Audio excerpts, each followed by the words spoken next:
পাশের ঘরে বসে ফুঁপিয়ে ফুঁপিয়ে কেঁদে চলেছে মৌ। গাল দুটো অসম্ভব আকারে ব্যথা করছে। সাথে জ্বলছেও খুব। আবার বাহু দুটো ব্যথায় নাড়াতে পারছে না সে।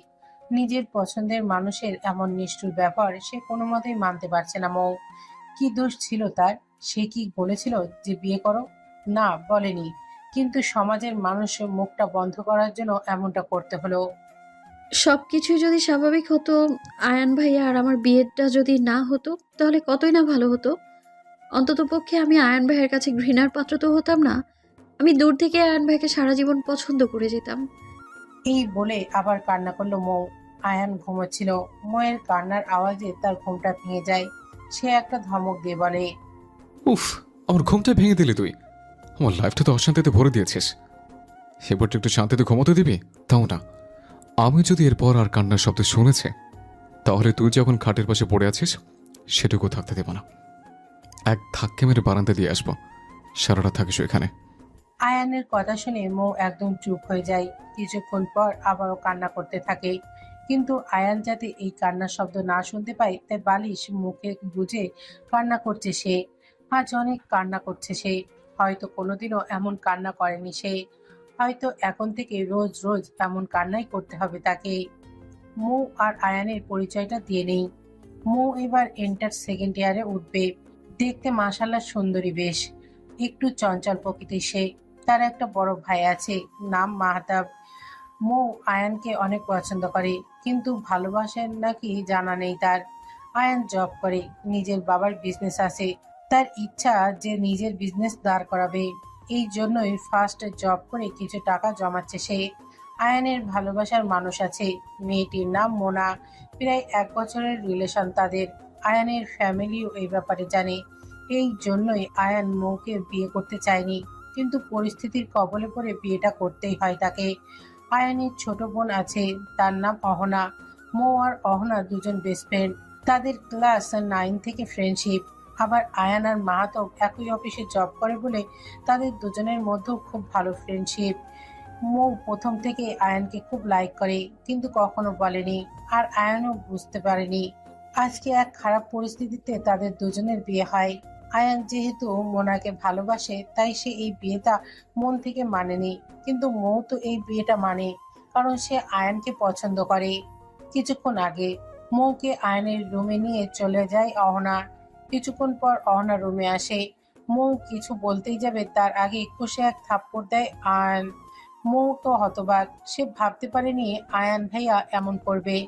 আয়ান প্রচন্ড রেগে আছে। সে বলে, এমন কেন করলি রে মৌ? নিষেধ করতে পারলি না বিয়ে করতে? তুই জানিস আমি মোনাকে ভালোবাসি। তারপর এমন কেন করলি তুই? হ্যাঁ, সবাইকে বলা হয়েছিল আমরা বিয়ে করছি, কিন্তু তাই বলে সত্যি বিয়ে করতে হবে?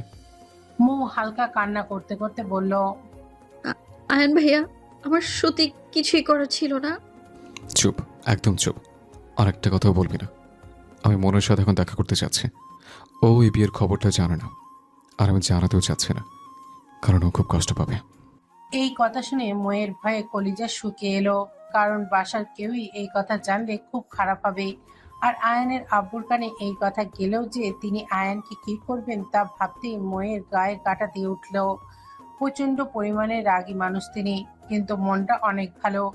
মুখ গিয়ে তৎক্ষণাৎ আয়ানের হাত ধরে ফেলে আর বলে, আয়ান ভাই, আপনি প্লিজ এখন যাবেন না। বেশ রাত হয়ে গিয়েছে, আর আঙ্কেল জানতে পারলে। কথা শেষ না হতে ময়ের গালে আর একটা চড় পড়ল। আয়ান ময়ের বাহু দুটো খুব শক্ত করে ধরে বলল, তোর সাহস কি করে হয় আমাকে যেতে মানা করার? আমার আব্বু, আমি বকা শুনবো, তাতে তোর কি? আর তুই বা কেন আমাকে আটকাবি? কোন অধিকারে? মৌ একটু ভয়ার্ত গলায় বলল, একজন স্ত্রীর অধিকারে আমাদের বিয়ে হয়ে গিয়েছে, তাই আপনার এমন করা উচিত না। খবরদার আমাকে শিক্ষা দিতে আসবি না। এই বলেই আয়ান মৌকে ধাক্কা দেয়। আর মৌ পাশে থাকা সোফার সাথে জোরে বাড়ি খায়। এরপর আয়ান বিছানায় গিয়ে শুয়ে পড়ে। আর মৌ কাঁদতে থাকে। কান্না করতে করতে ঘুমিয়ে পড়ে সে। সকালে আজানের আওয়াজে ঘুম ভাঙে ময়ের। সে তাড়াতাড়ি উঠে নামাজ আদায় করে নেয়। মোনাজাতে আল্লাহর কাছে অনেক কান্না করে। একে তো কালকে রাতে কান্না করার জন্য চোখ খুলে গিয়েছে তার, আবার সকালে কেঁদে আরো অবস্থা খারাপ। নামাজ পড়ে মৌ আয়নার সামনে গেল। সে নিজেকে দেখে আঁতকে উঠল। দুই গালে আঙুলের হালকা ছাপ পড়ে গিয়েছে। সে চিন্তা করছে এটা সবার থেকে লুকাবে কিভাবে। সে বসে বসে চিন্তা করেই যাচ্ছে। কিছুক্ষণের মধ্যেই দরজায় অহনা নক করলো। মৌ, আম্মু ডাকছে তোকে। হুম, আসছি, তুই যা। এরপর মৌ একটা শাড়ি পরে মাথায় ঘোমটা টানলো। শাড়ির আঁচল দিয়ে গাল দুটো এমন ভাবে ঢেকে রেখেছে যাতে থাপ্পড়ের দাগগুলো না দেখা যায়। মৌ গিয়ে আয়নের আম্মুর রুমে নক করলো। আসবো আন্টি।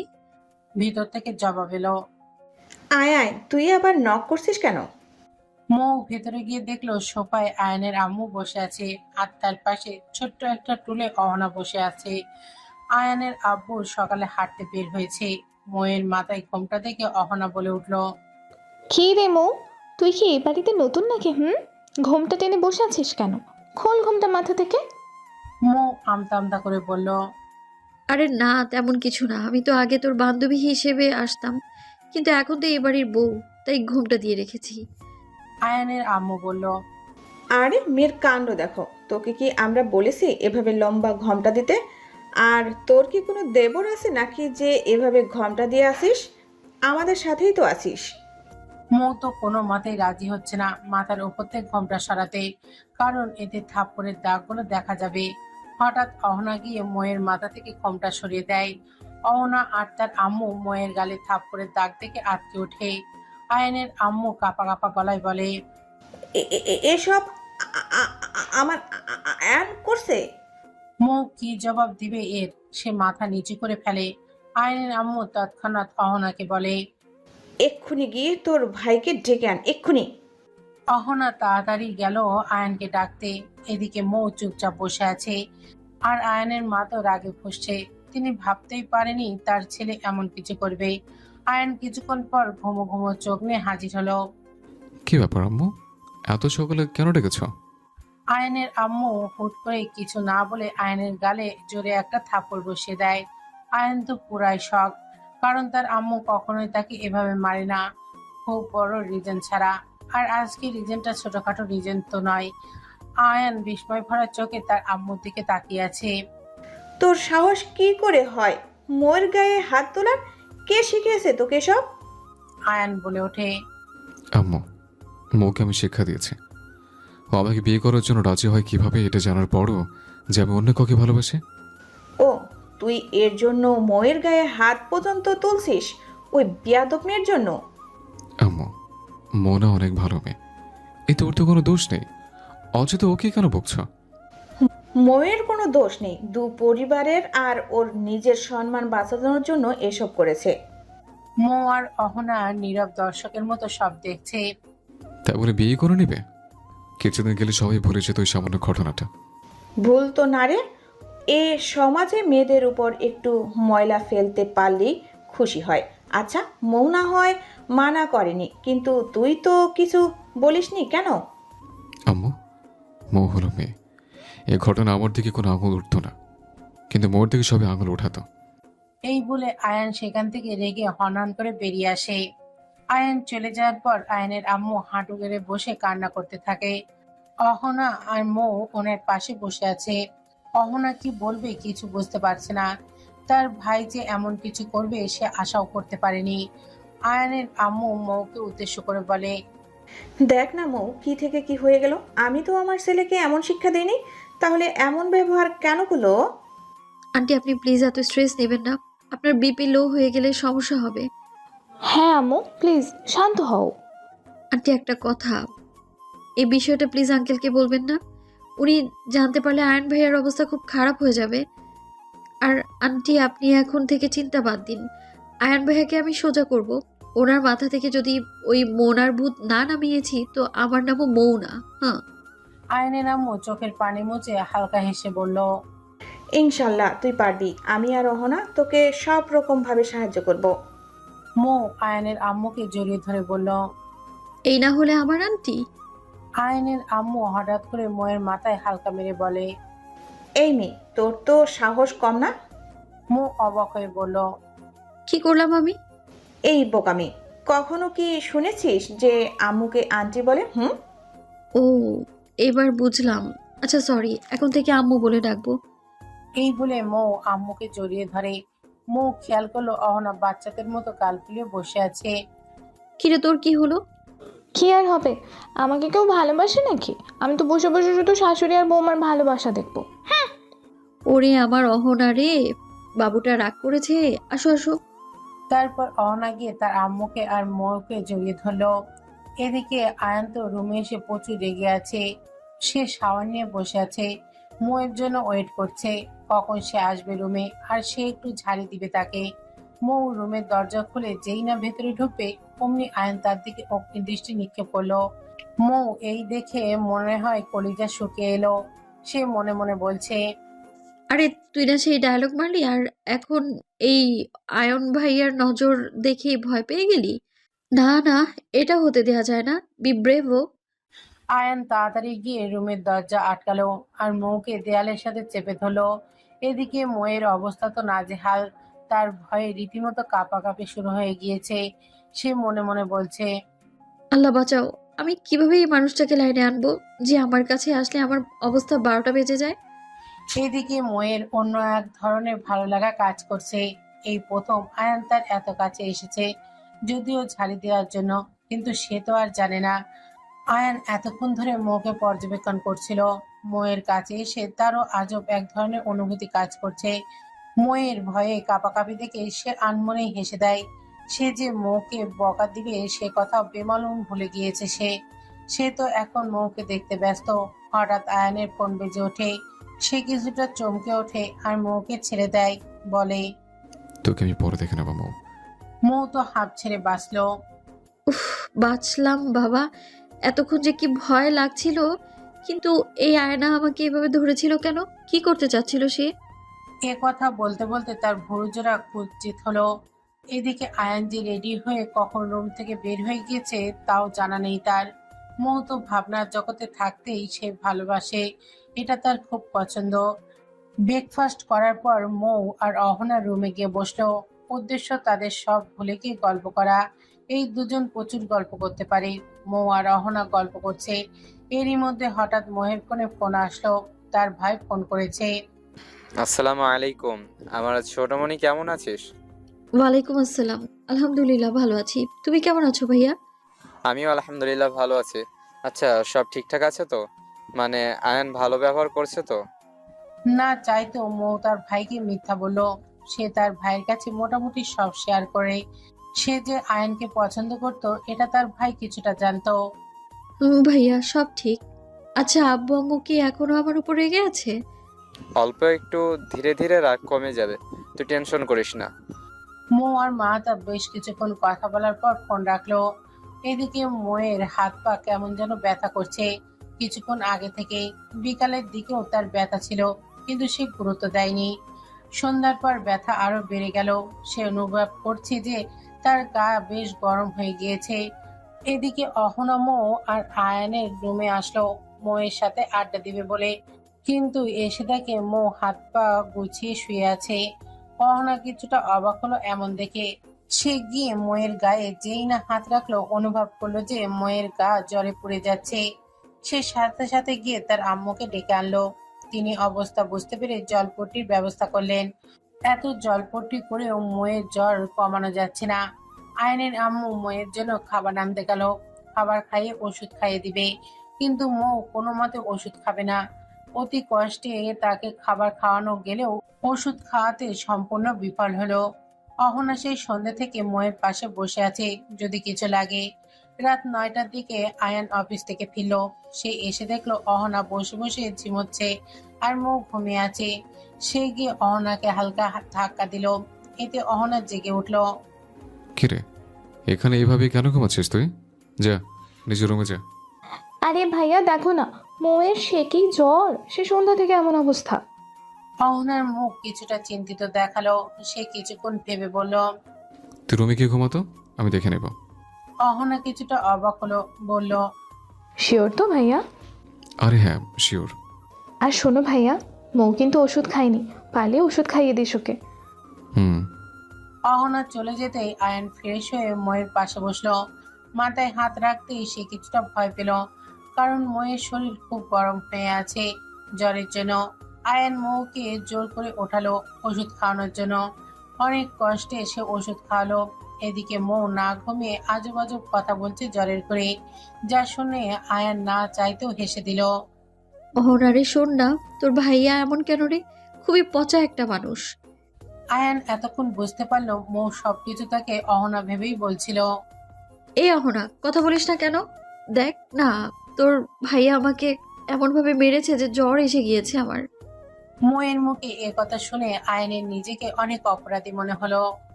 অহনা, তোর ভাইয়াকে আমি আগে অনেক ভালো মনে করতাম জানিস।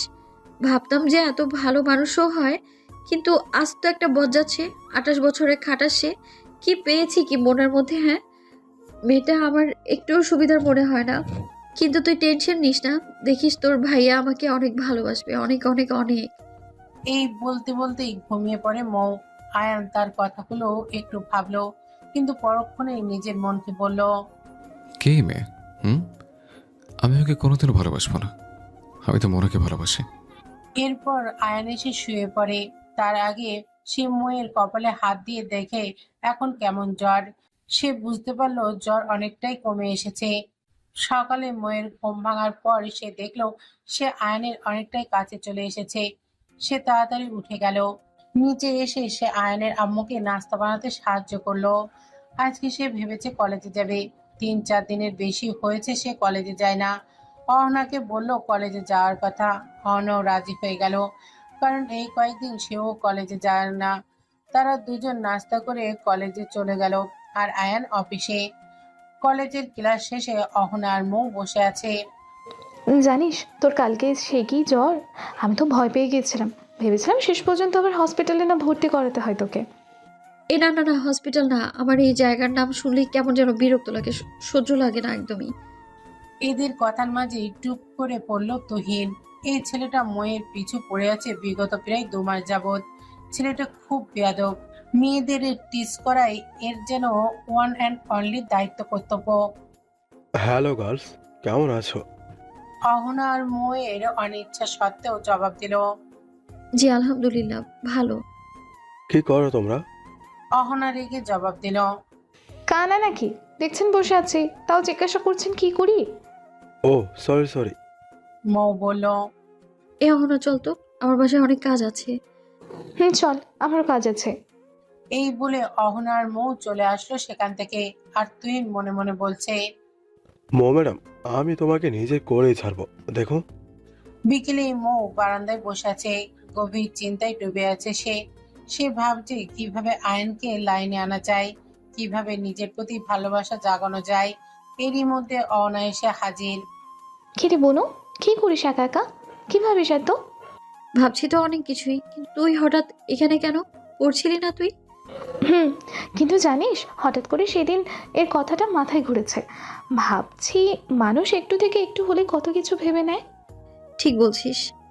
এবার আসি সেদিন আসলে কি হয়েছিল, যে আয়ান আর মৌকে বিয়ে দেওয়া হয়। মৌ যেহেতু অহনার বেস্ট ফ্রেন্ড, তাই মৌ মাঝে মাঝে তাদের বাসায় আসে। এই পর্যন্ত অহনা, মৌ আর আয়ান 3জন মিলে একসাথে বাইরে গিয়েছে 2বার। কিন্তু এই যাওয়াটা অনেকেরই সহ্য হয়নি। তারা মৌ আর আয়ানকে কিছুটা খারাপ চোখে দেখতো। একদিন অহনা আয়ানকে বলে তার প্রমোশনের জন্য ট্রিট দিতে। যেহেতু অহনা আর মৌ বেস্ট ফ্রেন্ড, তাই অহনা জিদ করে মৌকেও নিয়ে যায়। আয়ান, মৌ আর অহনাকে নিয়ে ফুচকা খেতে যায়। রাস্তার পাশে দাঁড়িয়ে অহনা আর মৌ ফুচকা খাচ্ছে। তারা দুজনই মুখ বাঁধে বলে পিছন ফিরে ফুচকা খাচ্ছে। এরই মধ্যে হঠাৎ অহনার ফোনে ফোন আসলো। সে ফোন রিসিভ করে কথা বলার জন্য একটু সাইডে আসলো।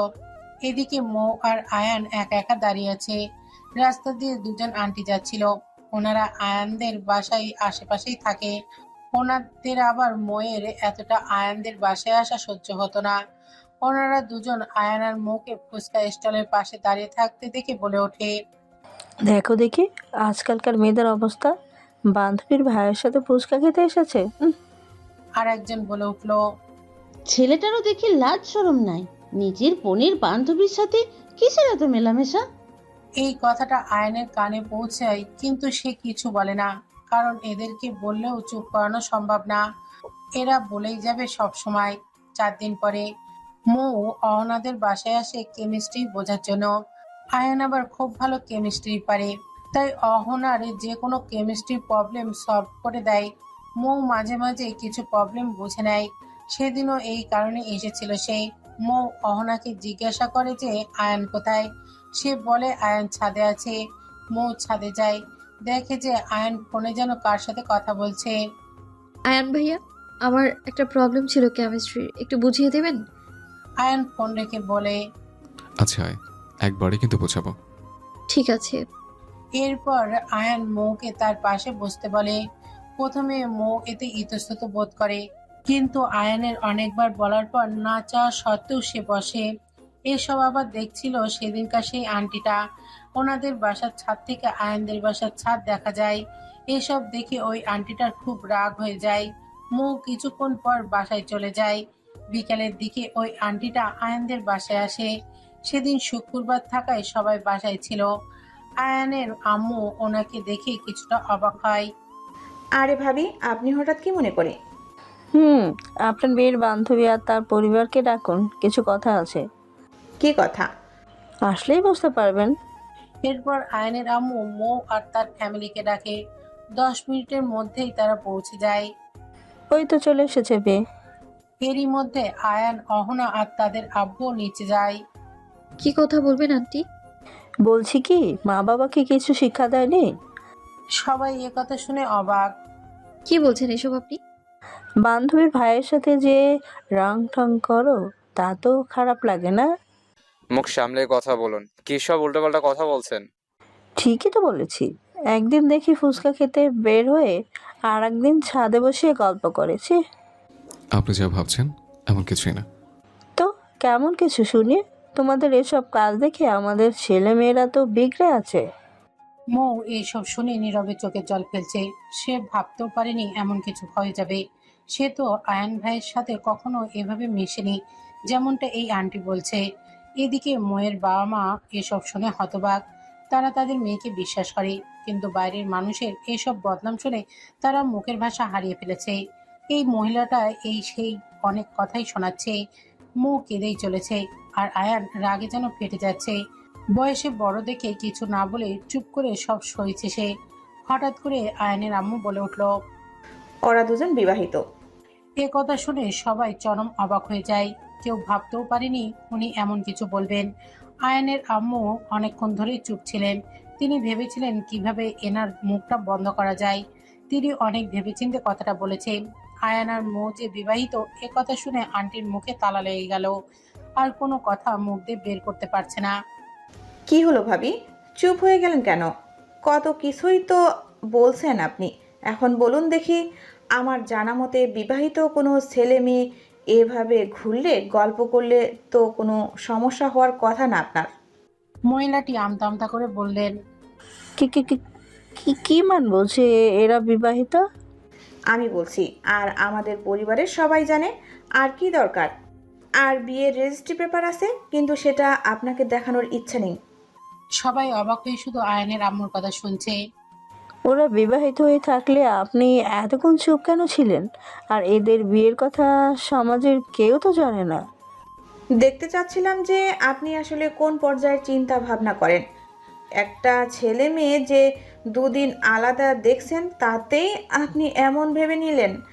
আপনার উচিত ছিল এত কিছু বলার আগে আসল ঘটনা জানার, কিন্তু আপনি কিছু না ভেবেই এত কিছু বলে ফেললেন।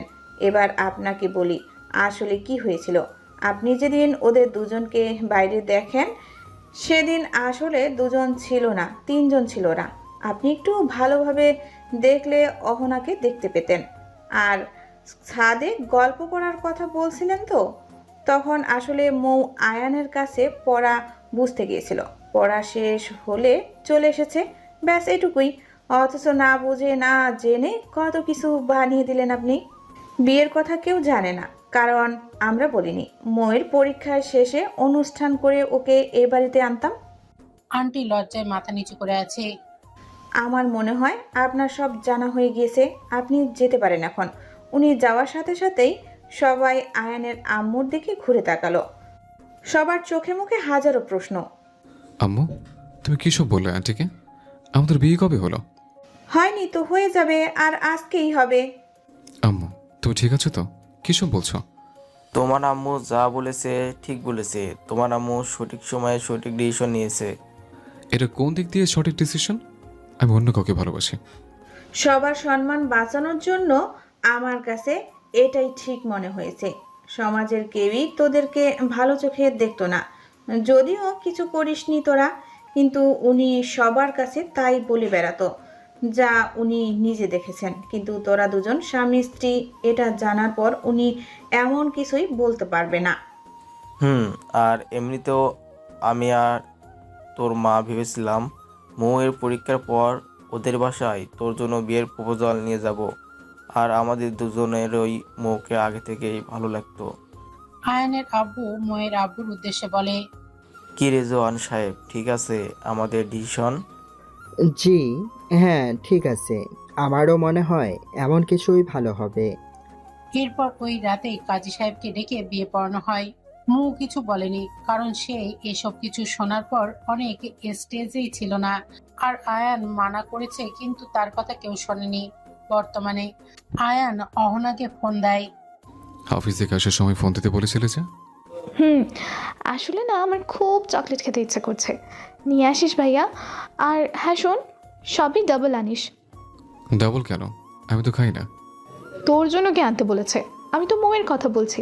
তুই কি ভুলে গিয়েছিস নাকি যে তোর বাসায় একটা বউ আছে? ও হ্যাঁ তো, আচ্ছা আনবো না। এই বলে আয়ান ফোন রেখে দিল। মৌ বলল, অহনা শোন না, আমার না খুব রান্না করতে ইচ্ছে করছে। আম্মুকে বলে আজকের রাতে রান্নাটা আমি করি। আম্মু কি রাজি হবে নে? আরে হবে, চল তো আগে গিয়ে বলি রান্নার কথা। তারপর তারা গিয়ে আয়ানের আম্মুকে রান্না করার কথা বললো। প্রথমে আয়ানের আম্মু কিছুতেই রাজি হলো না, পরে তাদের জোরাজুরিতে রাজি হলো। মৌ আর অহনা দুজন মিলে রাতের খাবার রান্না করলো। রান্না করে এসে তারা রুমে বসে আছে। এমন সময় আয়ান অফিস থেকে আসলো। তাকে দেখেই অহনা বলে উঠলো, ভাইয়া চকলেট এনেছিস? এই নে। তারপর আয়ান মৌ আর অহনার দিকে এক বক্স চকলেট এগিয়ে দিয়ে ওয়াশরুমে গেল ফ্রেশ হওয়ার জন্য। অহনা আর মৌ মনের সুখে চকলেট খাচ্ছে। হঠাৎ মৌ বলে উঠল, জানিস অহনা, আমার না তোর ভাইয়াকে এখন খুব জ্বালাতে ইচ্ছে করছে। আবারও ইচ্ছে করছে? মৌ অহনার সম্মতি পেয়ে কাজ শুরু করলো। সে চকলেট খেয়ে খোসাগুলো সব বিছানায় ফেলতে লাগলো। তার দেখা দেখি অহনাও তাই করলো। এদিকে আয়ানের ওয়াশরুম থেকে বের হওয়ার আওয়াজ শুনে তারা তাড়াতাড়ি রুম থেকে বের হয়ে গেল। আয়ান রুমে এসে পুরো অবাক, পুরো বিছানায় চকলেটের খোসা দিয়ে ভরা। এসব দেখে তার চরম রাগ হতে লাগলো, কারণ সে বড্ড পরিষ্কার পরিচ্ছন্ন মানুষ। এসব ময়লা যেখানে সেখানে ফেলা তার সহ্য হয় না। সে জোরে জোরে অহনাকে ডাকতে লাগলো, কিন্তু ওইদিকে অহনার কোনো জবাব দিচ্ছে না।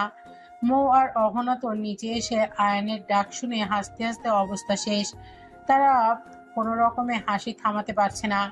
আয়ানের আম্মু টেবিলে খাবার রেডি করছিল। তাদের দুজনের হাসি দেখে উনি বললেন, কি রে, এভাবে হঠাৎ পাগলের মতো হাসছিস কেন? অহনা বলল, তোমার ছেলেকে একটু জ্বালালাম আর কি, সেই মজা লাগছে আমার। আহারে, আমার ছেলেটা তোদের দুজনের অত্যাচারে পাগল হয়ে যাবে।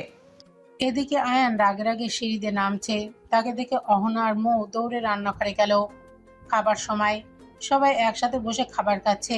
আয়ান বলল, আচ্ছা, আজকে খাবারের টেস্ট একটু আলাদা লাগছে। ব্যাপার কি? আজকে মৌ আর অহনা মিলে রান্না করবে। ও, তো দুই সুপার স্পেশাল রাঁধুনি রান্না করেছে আজকে। বেশ ভালো রান্না করেছে। মৌ খেতে খেতে আয়ানের দিকে মাছের বাটি এগিয়ে দিয়ে বলল, আরে আয়ান, তুমি তো এটা খাওনি, এটা নাও, এটা অনেক মজা হয়েছে। এই কথা শুনে আয়ান বিষম খেল, কারণ এর আগে মৌ আয়ানকে ভাইয়া বলে ডেকেছে আর আপনি বলে সম্বন্ধ করেছে, কখনো তুমি বলেনি। আয়ানের এই অবস্থা দেখে সবাই মুখ টিপে হেসে যাচ্ছে। আয়ান তো বেশ লজ্জা পেয়েছে। সবাই খাওয়া দাওয়া শেষ করে যে যার রুমে চলে গেল। মৌ রুমে যাচ্ছিল, তখন অহনা তাকে ডাক দিয়ে বলে, I am proud of you my জান। যা দিয়েছিস না আজকে ভাইয়াকে, আমার তো সেই মজা লেগেছে তখন। থ্যাঙ্কস মেরিজান, কিন্তু এটা তো কিছুই না, এখনো অনেক কিছুই বাকি আছে। আমার কথা মনে থাকে না তাই না? আমাকে ভুলে যাও তো, কিন্তু এখন থেকে সব সময় শুধু আমি তোমার মনে ঘুরে বেড়াবো, দেখে নিও তুমি। এই বলেই মৌ একটা চোখ টিপ দিয়ে চলে যায়। রুমে এসে মৌ দেখে যে আয়ান গুটিসুটি ভাবে ঘুমিয়ে আছে। আরে বেচারার মনে হয় হালকা শীত লাগছে, কাঁথাটা গায়ে দিয়ে দিই। এরপর মৌ আয়ানের গায়ে কাঁথা দিয়ে ঘুমিয়ে পড়ল। সকালে মৌ তাড়াতাড়ি ঘুম থেকে উঠে ফ্রেশ হয়ে নিল। সে নিচে গিয়ে আয়ানের আম্মুকে নাস্তা বানাতে হেল্প করলো। এদিকে আয়ান ঘুম থেকে উঠে শাওয়ার নিতে গেল। শাওয়ার নিয়ে বের হলো কেবলই অমনি মৌ রুমে ঢুকলো। মৌ রুমে এসেছিল ফোন নিতে। সে দেখলো আয়ান শুধু একটা টাওয়াল পেঁচিয়ে আছে। আস্তাক ফিরল না, হুজুবিল্লা, ছি ছি ছি, এ আমি কি দেখলাম? এভাবে কে রুমে থাকে? এই বলেই মৌ পিছন ফিরে দাঁড়িয়ে রইল। আয়ান তো এসব দেখে ভ্যাবাচকা খেয়ে গেল। সে নিজেকে সামলে নিয়ে বলল, এই, তুই এভাবে আমার রুমে নক না করে কেন ঢুকেছিস? এটা আমার রুম, আমি যেভাবে ইচ্ছা সেভাবেই আমার রুমে থাকবো। তুই বলার কে? হ্যাঁ? এসব শুনে ময়ের মাথায় একটা দুষ্টু বুদ্ধি খেলে গেল। সে হঠাৎ করে সামনে ঘুরল। ধীরে ধীরে সে আয়ানের দিকে এগোতে লাগলো। আয়ান তো এসব দেখে কিছুটা ভয় পেয়ে গেল। সে ভেবে পাচ্ছে না মৌ আসলে কি করতে চাচ্ছে। মৌ এগোতে এগোতে বলল, এটা শুধু তোমার রুম না মিস্টার আয়ান, এটা আমারও রুম। বিয়ে করে এনেছো আমায়, তোমার সব কিছুর উপর আমার অধিকার আছে, এমনকি তোমার এই শরীরের উপরেও। ততক্ষণে মৌ আয়ানের একদম কাছে চলে এসেছে। আয়ান কিছু বলতেই যাবে তার আগে মৌয়ের আঙুল আয়ানের ঠোঁটের উপর রাখে আর বলে, হুম, শ্, একটা কথাও না। জানো, তোমার এই বডি দেখে না আমার একটা গান মনে পড়ছে, পুরোনো একটা গান। আমি কিছু ওয়ার্ড চেঞ্জ করেছি। এই বলেই মৌ হালকা কণ্ঠে গান ধরল। পড়ে না চোখের পলক, কি তোমার বডির ঝলক, দোহাই লাগে বডিটা তোমার একটু শার্টে ঢাকো, আমি জ্ঞান হারাবো, মরেই যাব, বাঁচাতে পারবে না গো। গান গাওয়ার সময় মৌ অনেক কষ্টে নিজের হাসি চেপে রেখেছিল। মৌ তো মনে মনে হেসে যাচ্ছে, একে তো আয়ানের মুখের অবস্থা দেখে, আর গানের কথা মনে পড়ে। আয়ানের অবস্থা তো নাজেহাল, ঘাম ছোটে তার। বোনও কোনোদিনও কোনো মেয়ের এতটা কাছে আসেনি সে। তার মুখ দিয়ে কোনো কথা বের হচ্ছে না। মৌ আয়ানের কাছে থেকে চলে গিয়ে একটা শার্ট এনে আয়ানের মুখের ওপর মেরে বলল, তাড়াতাড়ি নিচে আসো, খাবার ঠান্ডা হয়ে যাচ্ছে। এই বলে মৌ সেখান থেকে চলে আসলো। কি ডেঞ্জারাস মেয়ে রে বাবা, এত সাহসের! আমার এত কাছে আসলো যে আমারই ঘাম ছুটে গেল। আরে মেয়ের তো ভাবভঙ্গির কোনো পরিবর্তনই দেখলাম না। এই বলে আয়ান রেডি হয়ে নিল। আর মৌ তো নিচে এসে হাঁপাচ্ছে, তার হাত পা প্রচন্ড কাঁপছে। আজীব, আমি এত সাহস পেলাম কি করে? আয়ানের এত কাছে ছিলাম আমি, তখন বেশি ভয় না লাগলেও এখন তো ভয় লাগছে ভীষণ। হার্টবিট এত বেড়ে যাচ্ছে কেন আল্লাহ! মৌ কলেজে আসার পথে অহনাকে আজকে সব ঘটনা বলে। অহনা তো সব শুনে হাসতে হাসতে শেষ। দোস্ত, ইউ আর দ্য বেস্ট। তোর সাহস আছে বলতে হবে। তুই ভাইয়ার সামনে ওভাবে ছিলি কেমনে? আমি হলে আমার হাত পা কাঁপতে কাঁপতে শেষ হয়েছে তো। আর বলিস না, যখন তোর ভাইয়ার সামনে ছিলাম তখন বেশি ভয় লাগেনি, কিন্তু রুম থেকে বের হয়ে আসার পর এমন ভয় লাগছিল, কি আর বলবো। বুঝলাম না এমন কেন হলো। কিন্তু যাই বলিস না কেন, ভাইয়ার মাথা থেকে যে এই ঘটনা সহজে যাবে না তা আমি জানি। তা তো অবশ্যই, এই জন্যেই তো এমন করলাম। এখন শুধু তার মনে মাথায় আমি ঘুরবো, ওই মোনা না। আহ, কি যে ভালো লাগছে। আচ্ছা ক্লাসে চল, দেরি হয়ে যাবে না। পদার্থ বিজ্ঞান ক্লাস চলছে। মৌ আর অহনা মাঝে সারি বেঞ্চে বসেছে। ক্লাসের মাঝে হঠাৎ অহনা হেসে ওঠে। একটু আস্তেই হাসার ফলে শুধু মৌ আর আশেপাশের কয়েকটা মেয়ে শোনে। মৌ একটু রেগে গিয়ে বলে, ওই অহনা এইভাবে পাগলের মতো হঠাৎ করে হাসছিস কেন একা? আর বলিস না রে দোস্ত, আমার না হঠাৎ করে তোর আর ভাইয়ার আজকে সকালের সিচুয়েশনটা মাথায় এসে গেল। জাস্ট ইম্যাজিন করছিলাম আমি, তাই এত হাসি পাচ্ছে আমার। ইয়াল্লাহ, এ মেয়েটা আস্ত পাগল। আর এভাবে হাসি দিস না রে, স্যার বুঝতে পারলে ক্লাস থেকে শিওর বের করে দিবে। অহনা ঠোঁটের ওপর আঙুল দিয়ে বলল। এনে চুপ হলাম। 5 মিনিট পর আবারও অহনা হেসে উঠল। এবার একটু জোরেই সে হেসে ফেলেছে, যা স্যারের কান পর্যন্ত পৌঁছে যায়। স্যার রাগী দৃষ্টিতে অহনার দিকে তাকায়, কিন্তু অহনা সেদিকে খেয়াল করেনি। সে তো হেসেই চলেছে। মৌ মনে মনে বলছে, আজকে আমি গিয়েছি একেবারে, স্যার যে কি রেগে আছে। আর এই মেয়ের মাথা গেছে নাকি? স্যার রেগে বললেন, এই যে অহনা, স্ট্যান্ড আপ। এখানে কি কোণে কৌতুক চলছে নাকি যে তুমি এত হাসতেছো? নাকি আমি বিয়ে বাড়ির কোণে মজার লাইন বলেছি? অহনা স্বাভাবিক ভঙ্গিতে জবাব দিল, না স্যার, তেমন কিছু না। আসলে মৌ একটা ফানি কথা বলেছিল তো, তাই হাসছি। মৌ তো এই কথা শুনে পুরোই থ বনে গেল। স্যার মৌকে এবার দাঁড় করালো। মৌ, ক্লাসে এসব বলো কোন সাহসে তুমি? এসব ক্লাসের বাইরে বলে জানো না তুমি? মৌ করুণ সুরে বলল। স্যার, আমি এমন কিছুই বলিনি। এদিকে অহনা তো এইসব দেখে মুখ টিপে হেসে যাচ্ছে। তোমার সাহস তো কম না, ভুল করে স্বীকার করছো না? যাও, দুজনেই ক্লাস থেকে বের হয়ে যাও। মৌ বলল। কিন্তু স্যার, নো মোর ওয়ার্ডস, এখনই বের হয়ে যাও। মৌ আর অহনা মাথা নিচু করে বের হয়ে যায়।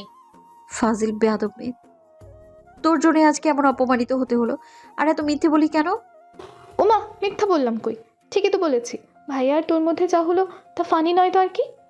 উফ উফ, কি চিন্তা করে যে আমি তোকে এসব বলতে গিয়েছিলাম। আমি নিজের মাথায় নিজেরই বাড়ি দিতে ইচ্ছে করছে এখন।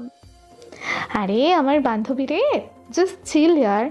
জীবনে কিছু কিছু ঘটনার অভিজ্ঞতা থাকতে হয়। আমাদের আজকে ক্লাস থেকে বের করে দেওয়ার অভিজ্ঞতা হলো। এত কিছু না ভেবে চল ক্যান্টিনে গিয়ে বসি। চল, কি আর করার, আকাম যখন করেছিস ভুগতে তো হবেই। এরপর তারা দুজনকে ক্যান্টিনে বসে। এদিকে আয়ান অফিসে আসার পথে অফিসে বসে শুধু মৌয়ের কথাই চিন্তা করছে।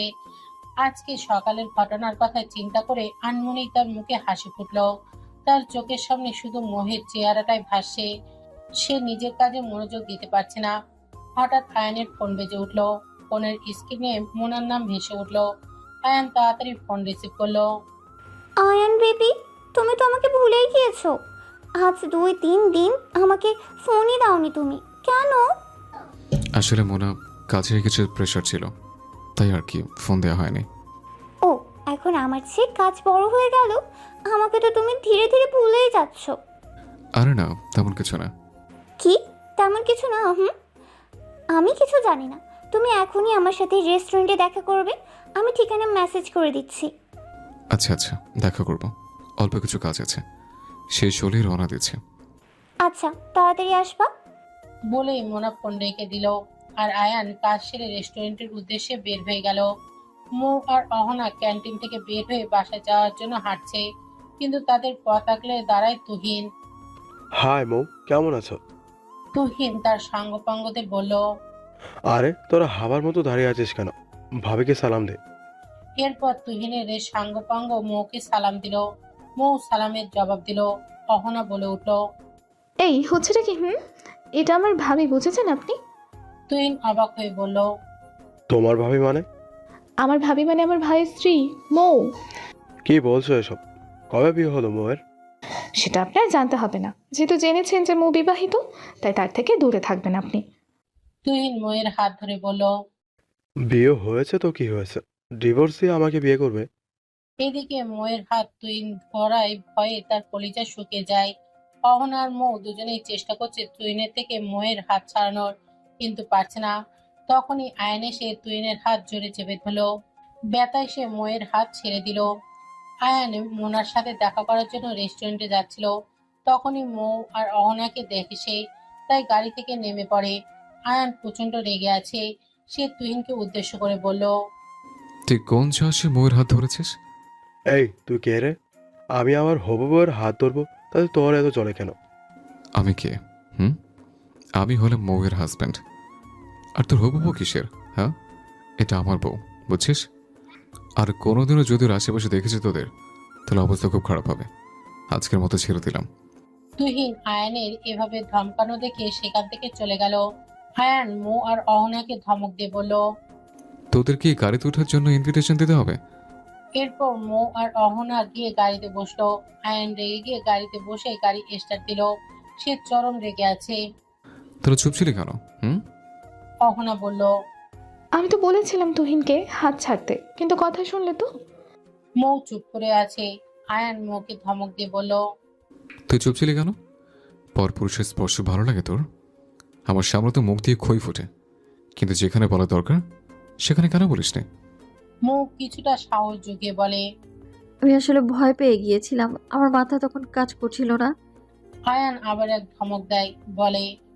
রাখ তোর ভয়, যেখানে ভয় পাওয়ার দরকার সেখানে তো বীর পুরুষ আছিস।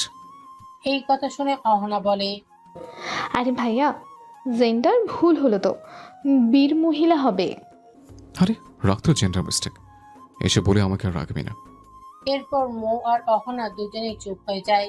বাড়িতে এসেও অহনা আর মৌকে অনেক ঝাড়ি দিয়েছে আয়ান, বিশেষ করে মৌকে। আয়ানের আম্মু থামাতে আসলে তাকে বলে, প্লিজ আম্মু, এসব বিষয়ে আমাকে থামাতে আসবে না। আয়ানের আম্মু এটা শুনে চুপ হয়ে যায়। রুমে এসেও মৌকে বকেই চলেছে, রাগ যেন তার কমছে না। মৌ বিছানায় বসেছিল আর আয়ান মৌয়ের সামনে দাঁড়িয়ে বকছে তো বকছেই। হঠাৎ করে মৌ আয়নের একদম কাছে চলে যায় আর তার হাত দিয়ে আয়নের মুখ চেপে ধরে। ঘটনার আকস্মিকতায় চুপ হয়ে যায় আয়ান, আর তার চোখ দুটো বড় হয়ে যায়।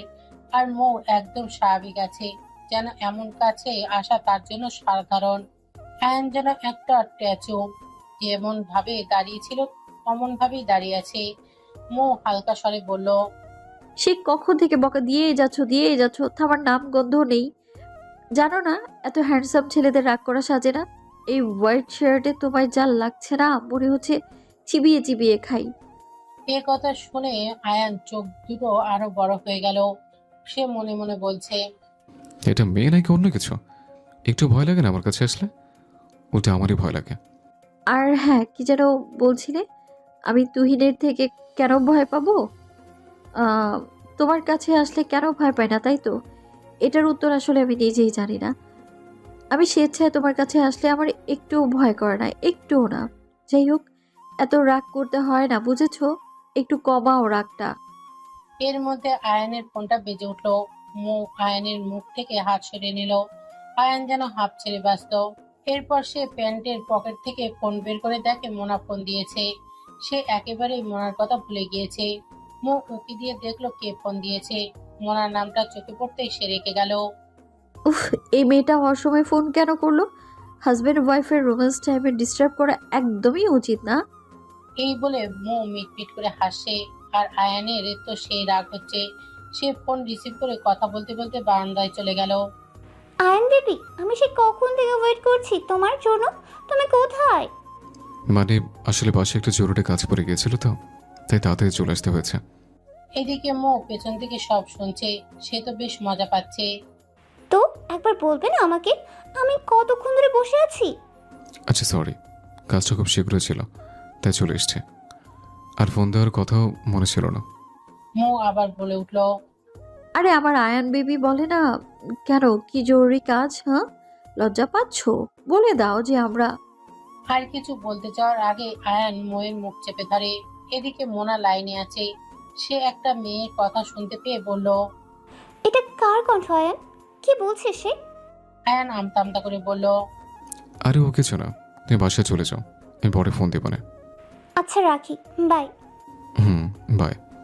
আয়ান ফোন রেখে মৌকে বলল, এই, তোর কি কোনো কাজ নেই? হ্যাঁ, কিছু বলতে বলতে বলছিলে। মৌ কিছু বলতেই যাবে, কিন্তু বলতে পারছে না, কারণ আয়ান তার মুখ চেপে ধরেছে। সে আয়ানকে ইশারা করলো হাত সরাতে। আয়ান বুঝতে পেরে হাত সরিয়ে নিল। আমি ভুল কি বললাম বলো? আমরা একসাথে সময় কাটাচ্ছিলামই তো, তাই। ধুর, তোর সাথে কথা বলে মানে নিজের সময় নষ্ট করা। বলেই আয়ান ওয়াশরুমে গেল ফ্রেশ হতে। আর মৌ অহনার রুমে এসে বসলো। মৌ, জানিস আজকে না দাদি আসবে। মৌয়ের কথা শুনে খুব খুশি হলো, কারণ তার সাথে দাদির খুব মিল। কি বলিস? কখন আসবে দাদি? রওনা দিয়েছে, বিকেলের মধ্যেই চলে আসবে। রনক ভাইয়ের সাথে আসছে। রনক হলো অহনা আর আয়নের চাচাতো ভাই। সে বয়সে আয়নের থেকে ছোট, আবার অহনার থেকে বড়। ও, এবার দাদি আসছে, সময়টা বেশ ভালোই কাটবে তাহলে। হুম। বিকেলের দিকে দাদি চলে আসলো। সবাই তো তাকে দেখে অনেক খুশি। সবচেয়ে বেশি খুশি অহনা আর মৌ। মৌকে দেখে দাদি বলল, আমি খুব খুব খুশি হয়েছি মৌ। তোকে আর আয়ানকে একসাথে দেখতে আমার খুবই ভালো লাগে। এরই মধ্যে আয়ান নিচে নেমে আসলো। সে দাদিকে গিয়ে জড়িয়ে ধরলো। হয়েছে হয়েছে, শুধু উপরে উপরে ভালোবাসা দেখাতে হবে না, একবারও তো ফোন দিস না। আরে দাদি, এত মাইন্ড করতে হয় না। সবার কথাবার্তা কি হলো? মাকে রেস্ট নিতে দে, এত দূর থেকে এসেছে উনি। মা চলো তোমার রুমে নিয়ে যাই। তারপর সবাই যে যার রুমে চলে গেল। বিকেলে সবাই ড্রয়িং রুমে এসে আড্ডা দিচ্ছে। হঠাৎ রনক মৌ আর অহনাকে উদ্দেশ্য করে বলল, তোমাদের দুজনের পড়া কেমন চলছে? মৌ হালকা হেসে জবাব দিল, এই তো আলহামদুলিল্লাহ ভালো চলছে। আপনার বিজনেস কেমন চলছে? বেশ ভালো চলছে। এভাবে মৌ আর রনক কিছু সময় কথা বলল। আর এদিকে আয়ান তো রেগে বোম হয়ে আছে, যে কোনো সময় ফাটতে পারে এই বোমটা। আর এসবে মজা নিচ্ছে দাদি আর অহনা। দাদি ফিসফিস করে অহনার কানের কাছে বলল, আরে অহনা, আমাদের আয়ান বোম যে কোনো সময়ই ফাটতে পারে, যেমন জ্বলছে ও। ঠিক বলেছে দাদি। অহনা বলে উঠল, জানো গো দাদি, আমি না খুব জলার গন্ধ পাচ্ছি। সে কখন থেকে কিছু একটা জ্বলেই যাচ্ছে। ঠিক ধরেছিস তুই, আমি একই জিনিস খেয়াল করেছি। আয়ান নিজের রাগ কন্ট্রোল করতে না পেরে দাঁতে দাঁত চেপে মৌকে বলল। মৌ, এখন একটু রুমে আয় তো, একটা জরুরি কথা আছে। মৌ জবাব দিল, তুমি যাও, আমি একটু পরে আসছি। কি বললাম আমি? কথা কি কানে যায়নি? আমি বলেছি এখনই আসতে। অহনা মৌয়ের কানে কানে বলল, যা রে মৌ, ভাইয়া যেহেতু এভাবে বলেছে, কাজ আছে নিশ্চয়। যাচ্ছি রে। তারপর মৌ অহনার পিছু পিছু রুমে গেল। রুমে ঢোকার সাথে সাথে আয়ান দরজা বন্ধ করে দিল। কি হলো, এত জোরে দরজা বন্ধ করলে কেন? আর কি কাজ? আয়ান কিছু না বলে মৌয়ের হাত দুটো দেয়ালের সাথে তার দুই হাত দিয়ে জোরে চেপে ধরে। এতে মৌ খুব ব্যথা পায়। আয়ান রেগে বলে, হ্যাঁ, তোর সাহস তো কম না? এভাবে পরপুরুষের সাথে কথা বলছিস, লজ্জা করো না? আর আমার হাত ছাড়ো প্লিজ, খুব ব্যথা লাগছে। লাগুক ব্যথা, এত কথা বলার আগে তোর ভেবে নেওয়া উচিত ছিল। কেন ভাববো শুনি? আমি সবার সামনেই কথা বলছিলাম, কারো অগোচরে কথা বলিনি। যাই হোক, তোর এত কথা বলতে হবে কেন? তারপর আবার আমি ডাকলে বলিস একটু পর আসছে। মৌ আয়ানের চোখের দিকে তাকিয়ে বলে। তোমার এত জ্বলছে কেন? আয়ান কিছুটা অপ্রস্তুত হয়ে বলল, আমার চলবে কেন? তাই তো, তাহলে কোনো সমস্যা নেই তো? আমি কথা বলে তোমার কোনো সমস্যা নেই, তাহলে আমি কথা বলবো। আয়ান রেগে ময়ের হাত আরো জোরে চেপে ধরে বলল, তুই কথা বলবি না মানে বলবি না? অন্য পুরুষের সাথে এত কিসের কথা? হ্যাঁ? ব্যথায় ময়ের চোখ দিয়ে কয়েক ফোঁটা পানি গড়ে পড়লো। সে বলল, তাহলে এই নিষেধাজ্ঞা তোমার ক্ষেত্রেও প্রযোজ্য হবে। তুমি কেন বোনের সাথে কথা বলবে? স্ত্রী ঘরে থাকা সত্ত্বেও কেন তুমি পরনারীর সাথে দেখা করতে যাবে? তুমি যখন এমন করো তখন কি আমার গায়ে লাগে না? আমি করলেই দোষ, আর নিজে সেই একই কাজ করবা, কিন্তু আমি কিছু বলবো না? আমাকে বলার আগে নিজে নিজেকে শুধরে নাও। এসব শুনে আয়ানের নিজেকে বড়ই অপরাধী মনে হলো। সে ময়ের চোখে পানি দিকে তার হাত দুটো ছেড়ে দিল, আর সাথে সাথে রুম থেকে বের হয়ে গেল। আর মৌ সেখানেই বসে কান্না করতে লাগলো। নিজের সাথে নিজেই কথা বলছে সে। এভাবে কষ্ট কেন দাও আমায় আয়ান? যেন খুব কষ্ট হয় যখন ভাবি যে তোমার মনে আমি না অন্য কোনো নারীর বসবাস। আমাকে কি কখনো ভালোবাসতে পারবে না? জানো, আমি কখনো রিলেশন করিনি, এসবের চিন্তা ভাবনাও করিনি। আমি ভেবে রেখেছিলাম আমার বরকে আমি আমার আমার নিজের চাইতেও বেশি ভালোবাসবো, আর আমার বড় আমাকে খুব ভালোবাসবে, কিন্তু আমার কপালে এমন কিছুই নেই। মৌ অযোধ্যারায় কাঁদতে থাকে। আর এদিকে আয়ান ছাদে এসে একা একা দাঁড়িয়েছে। বিকেলের অস্ত যাওয়া সূর্য দেখছে। আচ্ছা, আমি তো মনাকে ভালোবাসি, তাহলে মৌকে অন্য ছেলের সাথে দেখলে এত খারাপ লাগে কেন? মৌ কাছে আসলে একরকম অনুভূতি কেন হয়? কিছুক্ষণ চুপ থেকে আয়ান আবার বলছে, না, মৌয়ের সাথে এমন করা একদম উচিত হয়নি। কি জোরে না আমি হাত ধরে চেপে ধরেছিলাম, ও ব্যথায় কান্না করে দিয়েছিল। আমি সবসময় মেয়েটাকে কষ্ট দিই, আমার উচিত তাকে সরি বলা। এভাবে মৌ কাঁদতে কাঁদতে দেয়ালের সাথে হেলান দিয়ে ঘুমিয়ে পড়েছে। মাগরিবের আজান হয়ে গিয়েছে, তাও সে শুনতে পায়নি। আয়ান ছাদ থেকে নামার সময় অহনার সাথে দেখা হয়।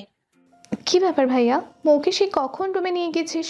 আর তো বেরিয়েই হোসনি সেই। কি এত রোম্যান্স করছিলি? কি বলিস, এখনো বের হয়নি রুম থেকে? না তো, কেন কিছু হয়েছে নাকি ভাইয়া? আরে না, কিছু হয়নি। মনে হয় কোনো কাজ করছে ও। তা হতে পারে। আচ্ছা তুই গিয়ে দেখ। এরপর আয়ান রুমে এসে দেখে মৌ দেয়ালের সাথে হেলান দিয়ে ঘুমিয়ে পড়েছে। দেখো দেখি মেয়ের কাণ্ড, এভাবে কেউ ঘুমিয়ে পড়ে? আয়ান গিয়ে মৌকে ডাকলো, কিন্তু তার কোনো সাড়া শব্দ নেই। আয়ান আর কিছু না ভেবে মৌকে কোলে তুলে বেডে শুয়ে দেয়। আর মৌ এমন ঘুমাচ্ছে যে কিছুই টের পায়নি। রাতে খাবার খাওয়ার জন্য মৌকে বেশ কিছুবার ডাকে আয়ান, কিন্তু তার কোনো হেলদো নেই। খেয়ে দিয়ে এসে আয়ান ঘুমাতে যাবে, কিন্তু সে লক্ষ্য করলো মৌয়ের হাত দুটো লাল হয়ে গিয়েছে। তার আঙুলের ছাপ বোঝা যাচ্ছে। আয়ানের এটা দেখে নিজের ওপর নিজেরই রাগ লাগছে। তুই সত্যিই খুব খারাপ একটা মানুষ। এই মেয়েটাকে কি পেয়েছিস? হ্যাঁ, অযথা শুধু কষ্ট দিস ওকে। এত জোরে হাত চেপে ধরে কি দরকার ছিল? নিজের রক্তটা কন্ট্রোল করতে পারিস না। এই বলে আয়ান ফার্স্ট এড বক্স থেকে মলম এনে অতি যত্নে ময়ের হাতে লাগিয়ে দিল। আয়ান উঠতেই যাবে, কিন্তু কেন যেন তার হঠাৎ ময়ের ঘুমন্ত মুখখানি দেখতে খুব ইচ্ছা করছে। সে একভাবে ময়ের দিকে তাকিয়ে আছে। খুবই মায়াবী লাগছে মৌকে দেখতে। আয়ানের মনে হচ্ছে হয়তো মৌকে এভাবে দেখে সারা রাত পার করে দিতে পারবে, কোনো ক্লান্তি আসবে না। ফ্যানের বাতাসে ময়ের মাথার অবাধ্য চুলগুলো তার এই চোখের ওপর এসে পড়েছে।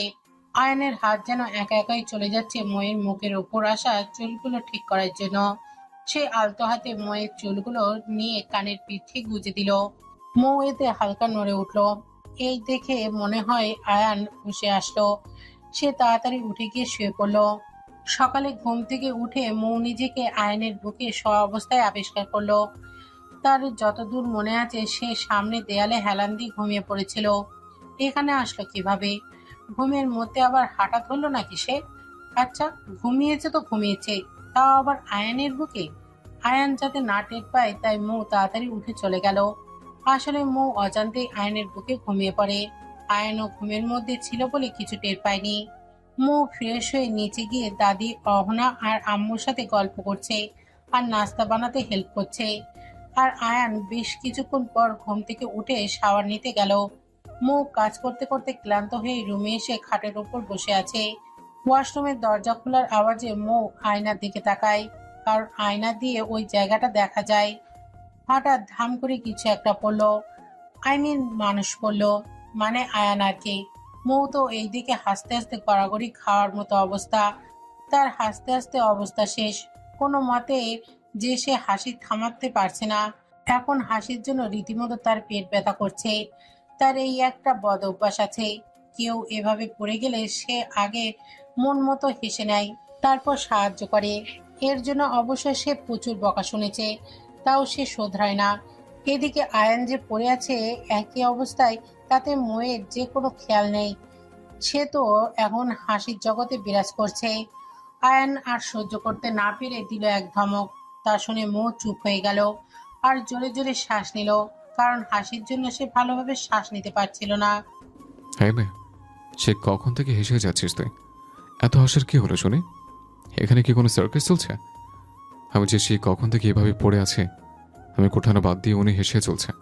আয়, আমি ওঠা, পায়ে প্রচুর ব্যথা করছে। মৌ এবার মুখ টিপে টিপে হাসে। এভাবে সে গিয়ে আয়ানের বসা থেকে দাঁড় করালো। এতেই তার অবস্থা কাহিল, কারণ আয়ানের মতো বডিওয়ালা ছেলেকে ওঠানো ময়ের মতো মেয়ের জন্য কষ্টসাধ্য বটে। সে বহুত কষ্টে আয়ানকে খাটে বসালো। রে কি ভারী রে এই ছেলে, আমার তো দাঁড় করাতেই অবস্থা যায় যায়। আয়ান হালকা আওয়াজে বলল, নিজের উপর এই ভার কিভাবে সহ্য করবি তাহলে? কিছু বললা তুমি? কই না তো, কিছুই বলিনি। ভালো কথা, এবার শুয়ে পড়ো দেখি, পায়ে কেমন ব্যথা। হাই, মাথা খারাপ তোর? এভাবে টাওয়াল পরে আমি শুবো? ওহ, তো ঠিক আছে, আমি চেঞ্জ করে দিচ্ছি। আয়ানকে ভয় দেখানোর জন্য বলে উঠল মৌ। হাই, তুই কি পাগল হয়ে গেছিস নাকি? তুই আমাকে চেঞ্জ করাতে যাবি কেন?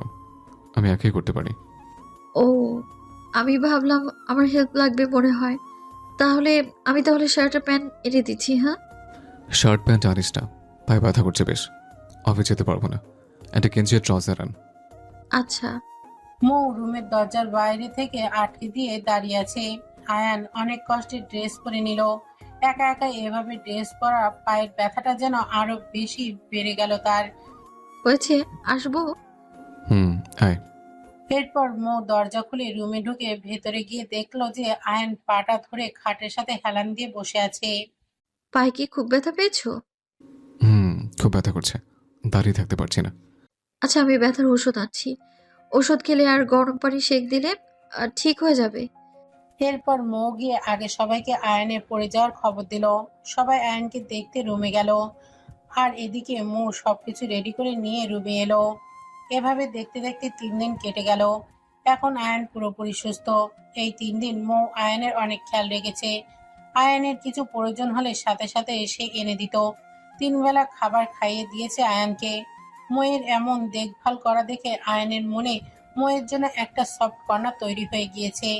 এতদিনে আয়ানের একটিবারের জন্য মোনার কথা মনে আসেনি। আসবেই বা কিভাবে? মোনা একবারও ফোন দেয়নি আয়ানকে। 4 দিনের দিন আয়ান অফিসে গেল, আর মো কলেজে গেল। এই কয়েকদিন সে কলেজেও যায়নি। কলেজ থেকে আসার পর মোয়ের আর ভালো লাগছে না। এই কয়েকদিন আয়নের খেয়াল রাখতে রাখতে কোন দিক দিয়ে যে সময় কেটে যেত তা নিজেও জানতো না। মৌ একা একা বসে আছে দেখে দাদি আর অহনা আসলো। কি ব্যাপার মৌ, একা একা বসে আছিস কেন? তোমার নাতিকে মিস করছে মনে হয়। ঠিক ধরেছিস। আরে বাহ, এই প্রথম মনে হয় তোর ব্যাপারে আমার কোনো সন্দেহ ঠিক হলো। মৌ কিছু না বলে চুপচাপ বসে আছে। আচ্ছা মৌ, তোকে কিছু প্রশ্ন জিজ্ঞেস করি। হ্যাঁ, করো। তুই কি আয়ানকে ভালোবাসিস? হয়তো, এটা আমি নিজেও জানি না, কিন্তু আমি খুব পছন্দ করি আয়ানকে। সে যখন মোনার কথা বলে তখন আমার খুব খারাপ লাগে। যদিও এই কয়দিনে একবারও মোনার নাম শুনিনি আমি তার মুখে। তুই আয়ানকে ভালোবাসিস এটা সত্যি, আর আমার মনে হয় আয়ানও তোকে ভালোবাসে। কি যে বলো না দাদি, আমায় ভালোবাসতে যাবে কোন দুঃখে? সে তো মোনাকে ভালোবাসে। তুই ওর স্ত্রী, সেই জন্য ভালোবাসতে যাবে। দেখ, বিয়ের সম্পর্ক একটা পবিত্র সম্পর্ক। একটা মানুষের সাথে থাকলেই এমনিই তার প্রতি ভালোবাসা জন্মে যায়। আর আয়ান এতদিন তোর কেয়ারিং দেখছে, তোকে ভালো না বাসলেও ওর মনে তোর জন্য একটা জায়গা হয়ে গিয়েছে। আর এটা থেকে ধীরে ধীরে ভালোবাসা জন্মাবে ওর মনে, দেখিনিস। এমনই যেন হয় দাদি। দোয়া করি এমনি হবে। আজকে শুক্রবার, আয়ান সারাদিনই বাসায় বসে আছে আজকে। আর মৌ এর মনে হয় দুদিনের যত কাজ আজকে মনে পড়েছে। কই, একটু বেচারা আয়ানকে সময় দিবে তা না। আয়ানের খুব মন চাইছে মৌয়ের সঙ্গ পেতে, কিন্তু সে মুখ ফুটে বলতেও পারছে না। আয়ান রুমে সোফায় বসে ম্যাগাজিন পড়ছিল, আর মৌ কাজ সেরে শাওয়ার নিতে গেল। শাওয়ার নিয়ে বের হওয়ার পর আয়ান মৌয়ের দিকে তাকিয়ে আছে। মৌ ভেজা চুল থেকে টাওয়াল খুলে আলতো হাতে চুল মুছছে। এই অবস্থায় মৌকে দেখতে খুব বেশি সুন্দর লাগছে আয়ানের। মনে হচ্ছে কোনো এক পরী সে। তার ঘোর লাগা কাজ করছে মৌকে দেখে। তার ইচ্ছা করছে মৌকে পিছন থেকে জড়িয়ে ধরতে, কিন্তু সে তার ইচ্ছাকে যত সম্ভব দূরে সরিয়ে দিল। মৌ বারান্দায় টাওয়াল ছড়িয়ে দিয়ে রুম থেকে বের হয়ে গেল, আর আয়ান মৌয়ের যাওয়ার পরে তাকিয়ে রইল। আজকে মৌ আর অহনা প্ল্যান করেছে বিকেলে শাড়ি পরবে। যেই ভাবা সেই কাজ। দুপুরে খেয়ে এসে কিছুক্ষণ রেস্ট নিয়ে মৌ আলমারি থেকে শাড়ি বের করলো। একটা পার্পল কালারের শাড়ি পরবে আসছে। যে যার রুমে সাজবে বলে ডিসাইড করলো তারা। আয়ান তার দাদির সাথে নিচে বসে গল্প করছে। হঠাৎ করেই তার মনে আসলো একটা জরুরি কল করতে হবে তাকে। তাই সে ফোন আনতে রুমে গেল। আর এদিকে মৌ শুধু দরজা হালকা লাগিয়ে রেখেছিল। দরজা যে ভালোভাবে লাগিয়ে দেবে এক্সাইটমেন্টে এর জন্য তাও বেমালুম ভুলে গিয়েছে সে। আয়ান হট করেই রুমে প্রবেশ করলো। সে দেখলো মৌয়ের গায়ে শাড়ি নেই। সে শাড়ির খুঁজি করছিল। আয়ানকে এভাবে রুমে ঢুকতে দেখে মৌ কিছুটা ভরকে গেল। এই অবস্থায় পড়ে আয়ান আর মৌ দুজনেই বেশ অপ্রস্তুত হয়ে পড়ল। এইদিকে আয়ান তাড়াতাড়ি ফোনটা নিয়ে রুমের বাইরে চলে গেল। মৌ যেন হাঁপ ছেড়ে বাঁচল। এদিকে অহনা তো রেডি হয়ে মৌয়ের রুমের বাইরে দাঁড়িয়ে আছে। সে মৌকে তাড়াতাড়ি রেডি হওয়ার জন্য তাগিদ দিচ্ছে। 5 মিনিট পর মৌ রেডি হয়ে বের হলো। মৌকে দেখে তো অহনা পুরোই অবাক। আজকে মৌকে দেখতে অসম্ভব সুন্দর লাগছে। আরে দোস্ত, তোকে আজকে সেই লেভেলে সুন্দর লাগছে, ভাইয়া দেখে শিওর হার্ট অ্যাটাক করবে।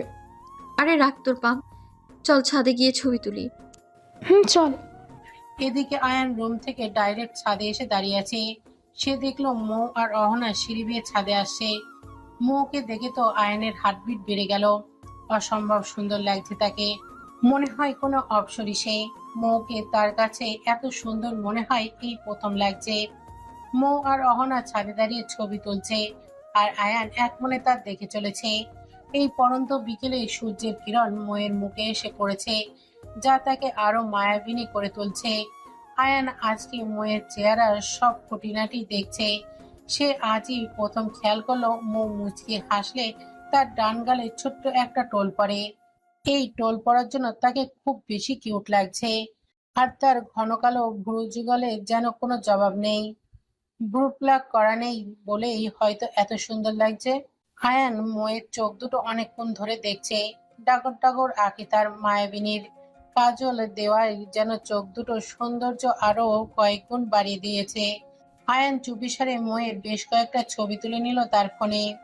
আয়ান যে মোয়ের ছবি লুকিয়ে লুকিয়ে তুলেছে তা দাদি দেখে ফেলেছে।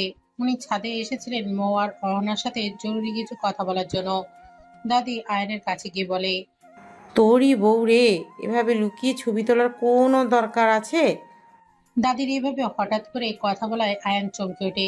সে আমতা আমতা করে জবাব দেয়, আরে তেমন কিছু না দাদি, আমি তো চারপাশে প্রকৃতির ছবি তুলছিলাম। ও তাই নাকি? এত মিথ্যা কথা বলতে হবে না আমাকে। এই বলে দাদি আয়ানকে মো আর অহনার কাছে নিয়ে গেল। ওই তোরা এমন কেন রে? কেমন গো দাদি?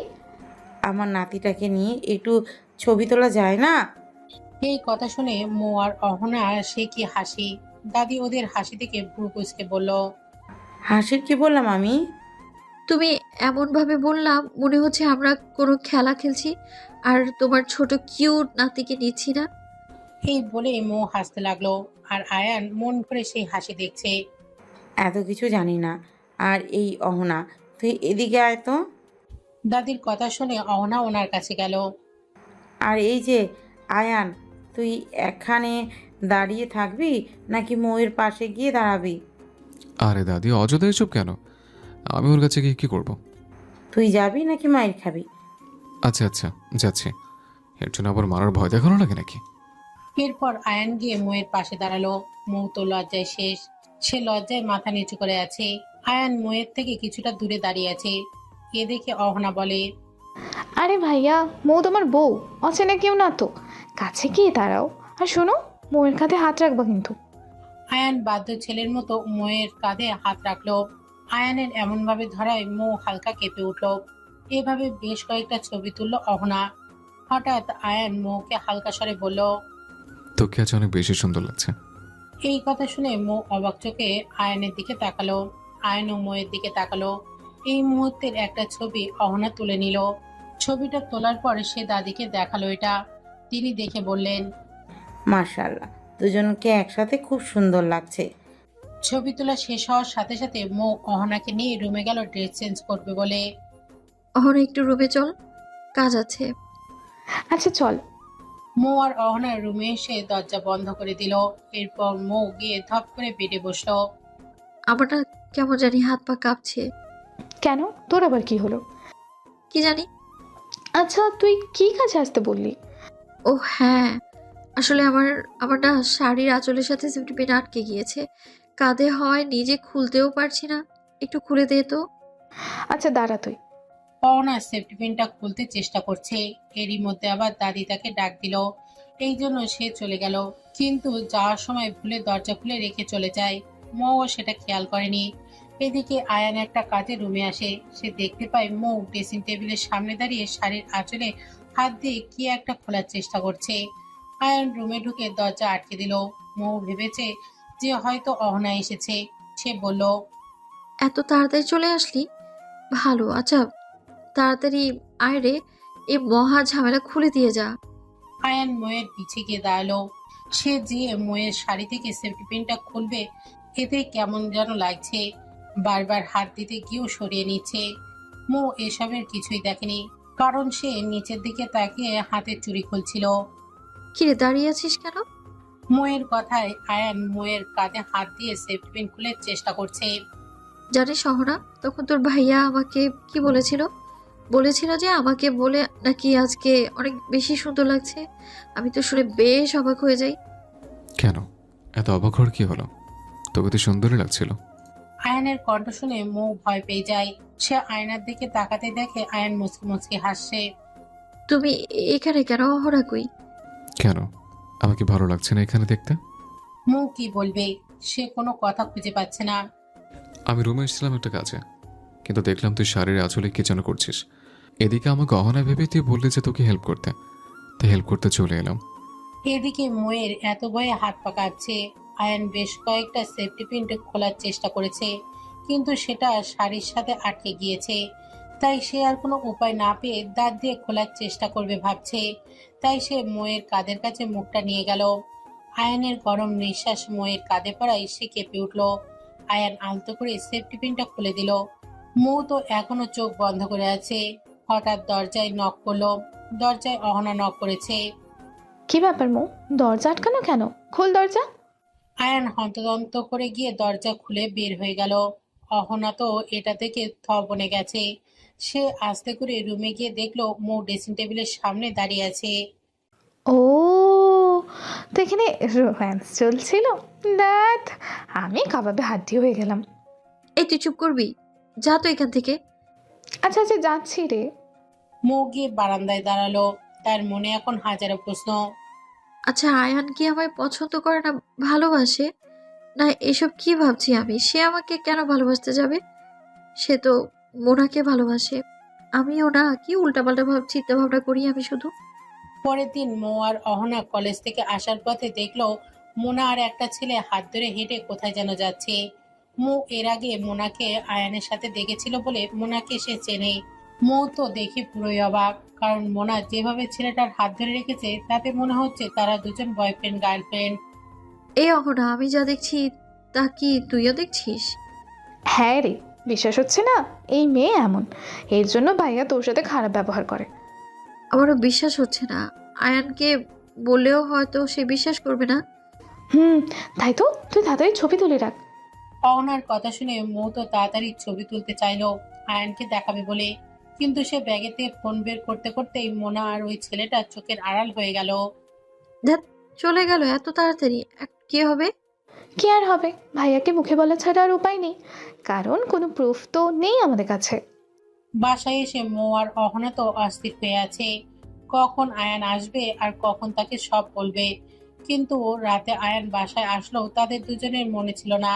বাসায় কিছু কাজে তারা অনেক বিজি হয়ে গিয়েছিল। রাতে খাওয়া দাওয়া শেষে সবাই ঘুমাতে চলে গেল। আয়ান আজকে একটু টায়ার্ড ছিল বলে আগে আগেই ঘুমিয়ে পড়ে। এদিকে মৌ ভেবেছিল যে সে ঘুমাতে যাওয়ার আগে আয়ানকে আজকের ঘটনা বলবে, কিন্তু রুমে আসার পরে তাকে বেশ হতাশ হতে হলো, কারণ আয়ান তো ঘুমিয়ে পড়েছে, তাই সেও ঘুমিয়ে পড়ে। সকালে আয়ানের ঘুম থেকে ওঠার আগে মৌয়ের ঘুম ভেঙে যায়। সে উঠে ফ্রেশ হয়ে নিচে যায় নাস্তা বানাতে, আর আয়ান ঘুম থেকে উঠে শাওয়ার নেয়। তারপর রেডি হয়ে নাস্তা সেরে রুমে আসে কিছু কাগজপত্র নেয়ার জন্য। রুমে এসে কাগজপত্র গোছাতে গোছাতে সে মোনাকে ফোন দিল। হ্যালো মোনা, তোমার সাথে আমার কিছু কথা আছে। কি কথা? সেটা দেখা হলেই বলবো। তুমি রংধনু রেস্টুরেন্টে চলে এসো। আচ্ছা। সবকিছু আবার মৌ শুনে ফেলে। তার এদিকে যেমন রাগ হচ্ছে, অন্যদিকে খুব খারাপও লাগছে। সে নিজেকে যতই বোঝাক আয়ান তাকে পছন্দ করে না বা ভালোবাসে না, কিন্তু মন তার কিছুটা মেনে নিয়েছে যে আয়ানের মনে হয়তো কোনো ফিলিংস আছে। কিন্তু এখন মোনা আর আয়ানের দেখা করার কথা শুনে সে আশাটুকু শেষ। মৌ আয়ানকে কিছু বলতে যাবে, কিন্তু কিছু কাজের জন্য আয়ানের আম্মু তাকে নিচে ডাকে, তাই সে কিছু না বলেই নিচে চলে যায়। আর আয়ান অফিসের জন্য বেরিয়ে পড়ে। 12টার দিকে মৌ আয়ানকে ফোন দিয়ে যাচ্ছে, কিন্তু আয়ান ফোন ধরছে না। তার এখন প্রচন্ড রাগ লাগে। রাগে রীতিমতো হাত তার কাঁপছে। সে আর কোনো উপায় না পেয়ে তড়িঘড়ি রেডি হয়ে নিল। তার উদ্দেশ্য রেস্টুরেন্টে গিয়ে আয়ান আর মোনাকে আচ্ছা মতো ছাড়া। অহনা আর দাদি নিচের ড্রয়িং রুমে বসে গল্প করছিল। তারা দুজনে দেখলো মৌ রেডি হয়ে নিচে নামছে। কি ব্যাপার মৌ, এই সময় কোথায় যাচ্ছিস? তোমার রাতের ব্যান্ড বাজাতে যাচ্ছি। খুব ভালো মানুষ তো সে। অনা, যাবি তুই? হ্যাঁ হ্যাঁ, যাবো। তাহলে 5 মিনিটের মধ্যে রেডি হয়ে আয়। ঠিক আছে, যাচ্ছি। এরপর অহনা তার রুমে গেল রেডি হতে। কি হয়েছে বলতো মৌ? দাদি, এখন কিছু জিজ্ঞেস করো না, আমি পরে এসে বলবো। ঠিক আছে, তোর যা ভালো মনে হয়। অহনা রেডি হয়ে আসার পর মৌ আর অহনা বেরিয়ে পড়ে। রিক্সা নিয়ে সোজা রেস্টুরেন্টে গিয়ে নামে। মৌ যে ভাড়াটুকু দেবে সেটারও ধৈর্য পর্যন্ত নেই তার। এদিকে অহনা ভাড়া দিয়ে দিল আর সে রেস্টুরেন্টের ভেতরে ঢুকলো। তার চোখ এখন আয়ান আর মোনাকে খুঁজছে। কোনারে একটা টেবিলে তার চোখ আটকে গেল। তার যেন বিশ্বাসই হচ্ছে না, যদিও সে জানে মোনা আর আয়ানের রিলেশনের কথা, কিন্তু তারপর ও এটা দেখার পর তার খুব কষ্ট হচ্ছে। আসলে মোনা আয়ানের হাতের উপর হাত রেখে কথা বলছে, কিন্তু আয়ান কিচ্ছু বলছে না। অহনারও এসব দেখে খুব রাগ লাগছে। মৌ আর কিছু না ভেবে ওই টেবিলের উদ্দেশ্যে পা বাড়ালো। মৌ গিয়ে সেই টেবিলের সামনে দাঁড়ালো। আয়ান আর মোনা কেউ যেন তাকে এখানে একদমই আশা করেনি।